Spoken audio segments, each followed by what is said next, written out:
ഞാൻ ആദ്യമായിട്ട് pizza കഴിച്ചതും പിസ്സയുടെ taste അറിഞ്ഞതും എല്ലാം ഇവിടെ വന്നപ്പോഴാണ്. ഇന്ന് മോളെ കൂട്ടാൻ സ്കൂളിൽ പോയി വരുന്ന സമയത്ത് ഞങ്ങൾ പിസ്സ മേടിച്ചിട്ടുണ്ടായിരുന്നു. ഇതൊരു ഓഫറിൽ കിട്ടിയ പിസ്സയാണ്. അപ്പോൾ അത് മേടിച്ചിട്ട് വന്നിട്ടുണ്ടായിരുന്നേ. 4 പീസാണ് ഉണ്ടായിരുന്നത്. നല്ല ടേസ്റ്റ് ഉണ്ടായിരുന്നു.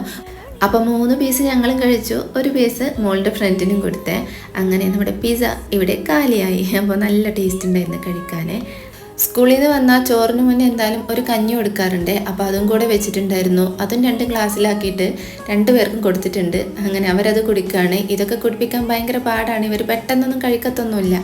അങ്ങനെ ഇന്ന് എനിക്ക് ഉച്ചയ്ക്ക് മത്തിയാണ് കിട്ടിയിട്ടുണ്ടായിരുന്നത്. അങ്ങനെ മത്തിക്കറിയും വെച്ചു, പിന്നെ പച്ചടിയും വെക്കുന്നുണ്ടായിരുന്നത്. കാരണം മത്തി ഇഷ്ടമില്ലാത്ത ആളുണ്ട് ഇവിടെ.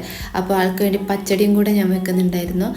പിന്നെ ഒരു മത്തി ഫ്രൈ ആണ് വെച്ചിട്ടുണ്ടായിരുന്നത്. അങ്ങനെ ഈ ഒരു പച്ചടിയും ഇതൊക്കെ ആയിക്കഴിഞ്ഞപ്പോൾ എൻ്റെ ഇന്നത്തെ ലഞ്ച് ഇവിടെ റെഡിയായി. ഇനിയിപ്പോൾ അത് കഴിക്കാം. എല്ലാവരും ഹാപ്പി ആയിട്ടിരിക്കും. അപ്പോൾ നാളെ കാണാം.